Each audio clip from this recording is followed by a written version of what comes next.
Guys, അപ്പോൾ വൈരങ്കോട് ഉത്സവത്തിലെ കുറച്ച് കാഴ്ചകൾ നിങ്ങളായിട്ട് പങ്കുവയ്ക്കാമെന്ന് വിചാരിച്ചു. കുറച്ച് നാട്ടിൻപുറം കാഴ്ചകളും അവിടെ നടക്കുന്ന കുറച്ച് ചടങ്ങുകളും നല്ല രസമല്ലേ കാണാൻ. ഞാൻ സത്യം പറഞ്ഞാൽ ഇങ്ങനത്തെ ഒന്നും ഞാൻ അധികം കണ്ടിട്ടില്ല കേട്ടോ. കാരണം നമ്മളധികം നാട്ടിലൊന്നും അങ്ങനെ നിന്നുള്ള ശീലം ഇല്ല. അപ്പോൾ ഇതൊക്കെ എനിക്കൊരു ഭയങ്കര കൗതുകം തന്നെയായിരുന്നു കേട്ടോ. അപ്പോൾ ഇത് ഉത്സവത്തിൻ്റെ അന്ന് രാവിലെയുള്ള ഒരു ചെറിയ ചടങ്ങാണ്. കുട്ടിക്കാലയായിട്ട് ഇവർ ഇതുപോലെ പൂജയൊക്കെ കഴിഞ്ഞിട്ട് എല്ലാ വീടുകളിലും പോയിട്ട് ഇങ്ങനെ കാള കളിക്കും. അപ്പോൾ അതിന് അവർക്ക് അതിനുള്ള ദക്ഷിണയും കാര്യങ്ങളൊക്കെ കിട്ടും.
അവിടെ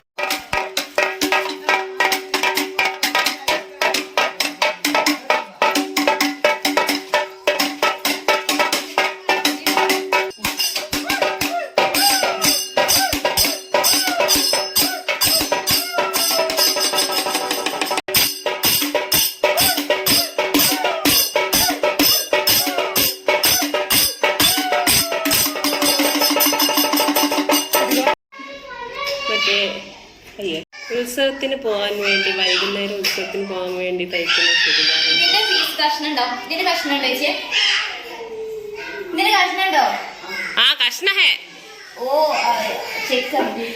ഇത് ഇങ്ങനെ എടുത്തൊരു പൊന്തിക്കല് പിന്നെ എടുത്തോളൂ നമുക്ക് അവിടെ എടുക്കാം. അതെടുക്കണം. നമ്മൾ ഇറങ്ങിയല്ലേ, ഇറങ്ങുന്നത് എടുക്കണ്ടേ. ഞാൻ യൂട്യൂബിലൊക്കെ ഉണ്ട്, ബ്ലോഗറാണ്. എന്റെ യൂട്യൂബ് ചാനൽ സബ്സ്ക്രൈബ് ചെയ്യണം. Please subscribe my channel.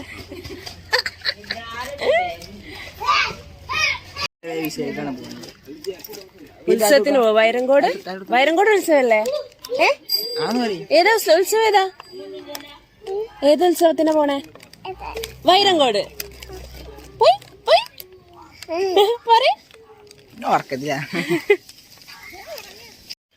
എവിടെ റെഡി ആയ ആൾക്കാരെവിടെ? റെഡി ആയില്ലേ? പക്ഷെ ക്യാമറ നോക്കണം കേട്ടോ, നമ്മൾ പ്രേക്ഷകർ കാണുള്ളൂ. ഇവിടെ നോക്കണം. ക്യാമറ നോക്കണം. ഇതാണ് വൈഡ് ആംഗിളിൽ എടുത്തുള്ള പ്രശ്നം. സൗമ്യ, ആരെ സൗമ്യ? ഒരു ഹായ് പറയാറുണ്ട്.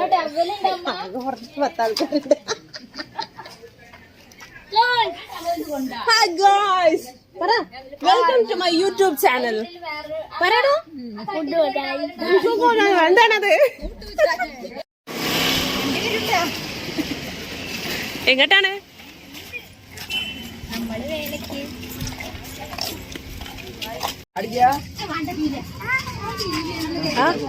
ഹലോ ഹലോ, എവിടാ? അങ്ങനെ ഞങ്ങൾ എല്ലാവരും നടക്കാൻ തുടങ്ങി. കുറേ പോകാനുണ്ടായിരുന്നു, നടന്നേ പോകാൻ പറ്റുള്ളൂ, കാരണം വണ്ടികളൊന്നും പോവില്ല. അപ്പോൾ നല്ല പാടവും അതുപോലെ തന്നെ ഒരു റെയിൽവേ ട്രാക്കൊക്കെ കടന്നിട്ട് വേണം ഞങ്ങൾക്ക് അങ്ങോട്ട് എത്താൻ. പക്ഷേ ആ ഒരു വൈകുന്നേര സമയം ഒരു 5 മണിക്ക് ശേഷമാണ് ഞങ്ങൾ ഇറങ്ങിയത് കേട്ടോ. അപ്പോൾ ആ ഒരു പാടത്തിൻ്റെ ഭംഗിയും അസ്തമിക്കുന്ന സൂര്യനും കാറ്റും, അങ്ങനെ ആ ഒരു എനിക്കെന്തോ ഭയങ്കര സന്തോഷം തോന്നി. കാരണം ഇങ്ങനത്തെ വഴികളിലൂടെ നമ്മളധികം സഞ്ചരിക്കാറൊന്നും ഇല്ലല്ലോ. നമ്മൾ ഈ തിരക്കിട്ട ജീവിതവും കാര്യങ്ങളൊക്കെ അല്ലേ. അങ്ങനെ റെയിൽവേ ട്രാക്ക് ഉണ്ടെന്ന് ഞാൻ പറഞ്ഞില്ല. ഈ റെയിൽവേ ട്രാക്ക് കടന്നു കുറേ കൂടി നടന്നിട്ട് പോകണം. വീഡിയോ എടുക്കുന്നുണ്ടെങ്കിലും ഞാൻ സത്യം പറഞ്ഞാൽ ശരിക്കും എൻജോയ് ചെയ്യുന്നുണ്ടായിരുന്നു കേട്ടോ, ആ ഒരു വൈബൊക്കെ. അങ്ങനെ ഞങ്ങൾ നടന്ന് നമ്മൾ പൂരപ്പറമ്പിലെത്തി. ഇത് കാണുമ്പോൾ തന്നെ ഭയങ്കര ഉള്ളിലൊരു സന്തോഷം. പക്ഷെ ഇതൊക്കെയെന്ന് പറഞ്ഞു കഴിഞ്ഞാൽ ഒരു വലിയ പേമാരിക്കുള്ളൊരു ശാന്തത മാത്രമാണ്. കുറച്ചും കണ്ട് രാത്രി ആയി കഴിഞ്ഞാൽ പിന്നെ ഈ സ്ഥലങ്ങളെല്ലാ ആൾക്കാരെ കൊണ്ട് ഫില്ലാവും കേട്ടോ. അത്രയ്ക്കും തിരക്കെന്ന് പറഞ്ഞു കഴിഞ്ഞാൽ അത്രയ്ക്കും തിരക്കുള്ളൊരു വേലയാണ്. അപ്പോൾ കണ്ടില്ലേ എല്ലാവരും ഇങ്ങനെ റെഡി ആയിട്ട് ഇരിക്കുകയാണ് കച്ചവടത്തിനുള്ള പൊരിയും കുട്ടികൾക്കുള്ള കളിപ്പാട്ടങ്ങളും അങ്ങനെ എല്ലാവരും ഇങ്ങനെ ഒരു എന്താ പറയുക പ്രതീക്ഷയിലിരിക്കുകയാണ്. കുറച്ച് കഴിഞ്ഞാൽ ഇതൊക്കെ തിരക്കാവും, അവരും ബിസിയാവും കച്ചവടത്തിലൊക്കെ. അങ്ങനെ ഞങ്ങളിങ്ങനെ ഏകദേശം അമ്പലത്തിൻ്റെ അടുത്തേക്ക് എത്താറായി. അമ്പലത്തിൻ്റെ അവിടെ എത്തിക്കഴിഞ്ഞാൽ ബാക്കിയുള്ള കാഴ്ചകളൊക്കെ നിങ്ങൾ തന്നെ അങ്ങ് നേരിട്ട് കണ്ടാൽ മതി, കാരണം എനിക്ക് ആസ്വദിക്കണമല്ലോ.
കളർ, സൗണ്ട്, എനർജി ഒക്കെ കൂടിയതാണല്ലോ.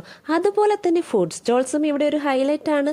പക്ഷേ ഇന്നത്തെ ഫോക്കസ് ഈ ഉത്സവത്തിന് ആദ്യമായി ഒരു ഫുഡ് സ്റ്റോൾ ആരംഭിച്ച 2 യുവാക്കളിലാണ്.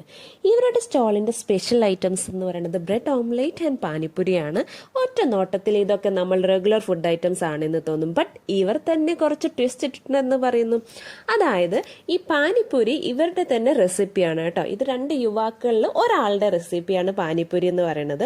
അതിനകത്ത് അവർ യൂസ് ചെയ്തതെന്ന് പറഞ്ഞു കഴിഞ്ഞാൽ പാനിപ്പൂരിയിൽ നമ്മൾ നോർമൽ ഉള്ളിയും അതുപോലെ തന്നെ ഉരുളക്കിഴങ്ങ്, പിന്നെ ഇവർ ഇത് മധുരം ആഡ് ചെയ്യാനായിട്ട് അവർ ശർക്കര വെള്ളമാണ്, ശർക്കരയും പുളിയും കൂടി മിക്സ് ചെയ്തിട്ട വെള്ളമാണ് യൂസ് ചെയ്യുന്നത്. പിന്നെ അതേപോലെ തന്നെ പുതിനയുടെ വെള്ളമുണ്ട് കേട്ടോ. വേറെ അവർ ടേസ്റ്റ് മേക്കറോ ഒന്നും യൂസ് ചെയ്യുന്നില്ല. പക്ഷെ ഞങ്ങൾ ഒരു പ്ലേറ്റ് കഴിച്ചപ്പോൾ എന്തോ ഒരു സ്പെഷ്യാലിറ്റി ഞങ്ങൾക്ക് തോന്നി. അപ്പം ഞങ്ങൾ വീണ്ടും 2-3 പ്ലേറ്റ് എങ്ങാണ്ട് ഞങ്ങൾ ഓർഡർ ചെയ്തു. കാരണം അത്രയ്ക്കും ടേസ്റ്റ് ഉണ്ടായിരുന്നു, പറയാതിരിക്കാൻ വയ്യ. അങ്ങനെ പൊക്കി പറയുക അങ്ങനെ ഒന്നുമല്ല, പക്ഷെ കഴിച്ചപ്പോൾ എന്തോ നമുക്ക് നല്ല ടേസ്റ്റായിട്ട് തോന്നി. പിന്നെ അതുപോലെ നല്ല ഹൈജീനുമാണ്. അങ്ങനെ ഫുഡൊക്കെ കഴിച്ച് കഴിഞ്ഞ് വീട്ടുകാർക്കും കുറച്ച് പാർസലൊക്കെ വാങ്ങിച്ചിട്ട് ഞങ്ങൾ തിരിച്ചെത്തിയപ്പോൾ ഇവിടെ കനലാട്ടം നടക്കും. കനലാട്ടം എന്ന് പറഞ്ഞു കഴിഞ്ഞാൽ ഇത് നെക്സ്റ്റ് ഡേയിൽ ഈ ഇവിടുത്തെ നമ്പൂതിരിമാരൊക്കെ ഇതിനകത്ത് കനലാട്ടം ഉണ്ടാവും. അതാണ് മെയിനായിട്ട് തീയാട്ട് ഉത്സവം എന്ന് പറയുന്നത്. അപ്പോൾ ഇതിനകത്ത് കടുക് ഇടുന്നതാണ്. അപ്പം ഞങ്ങളും കടുക് വാങ്ങിച്ചിട്ട് നമ്മൾ പ്രാർത്ഥിച്ചിട്ട് ഈ കനലിലേക്ക് ഇടുകയാണ് ചെയ്യണത്. അപ്പോൾ അതിൻ്റെ ചുറ്റും കിടക്കണതൊക്കെ കടുകാണ് കേട്ടോ. അപ്പോൾ നമ്മൾ കുറേ കടുകിട്ട് ഞങ്ങൾ ലാസ്റ്റ് താഴേന്നും വാരി കുറേ ഇട്ട്.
ഞങ്ങളുടെ പൂരം കഴിഞ്ഞു.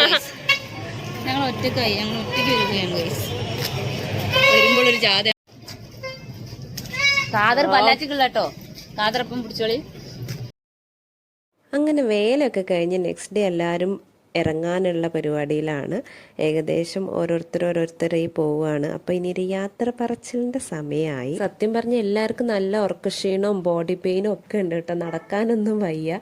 അപ്പോൾ ഓരോരുത്തർ ഉറങ്ങിയിട്ടില്ല രാത്രി. അപ്പോൾ ഉറങ്ങാനും വേണ്ടിയൊക്കെ പോവാൻ നിൽക്കുകയാണ്. ഇത് സിനിമനടൻ, അയ്യോ സിനിമനടൻ എൻ്റെ വീഡിയോയില്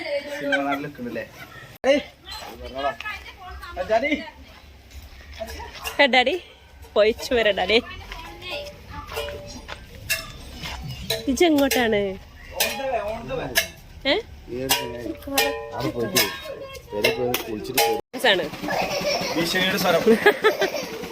by guys, bye bye guys, bye guys.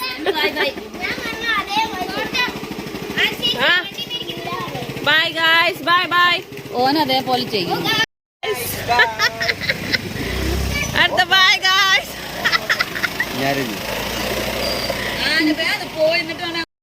അങ്ങനെ എല്ലാവരും പോയി. നെക്സ്റ്റ് ഡേ ഞാനും വണ്ടി കയറി കേട്ടോ. തിരിച്ച് നമ്മളെ ജോലി സ്ഥലത്തേക്ക് തന്നെ. അങ്ങനെ വീണ്ടും ഒറ്റയ്ക്കുള്ള യാത്ര. അങ്ങനെ ഞാൻ ട്രെയിനിന് വെയിറ്റ് ചെയ്യാണ്. അപ്പോൾ വൈരങ്കോട് ഉത്സവത്തിൻ്റെ കാഴ്ചകളെല്ലാം നിങ്ങൾക്ക് ഇഷ്ടമായിട്ടുണ്ട്, എൻ്റെ വീഡിയോ ഇഷ്ടമായിട്ടുണ്ടെങ്കിൽ പ്ലീസ് സബ്സ്ക്രൈബ് മൈ ചാനൽ. അതുപോലെ തന്നെ ലൈക്ക് ചെയ്യുക, ഷെയർ ചെയ്യുക, കമൻറ്റ് ചെയ്യുക. അപ്പോൾ ഇത്രയേ ഉള്ളൂ. Okay, bye, take care.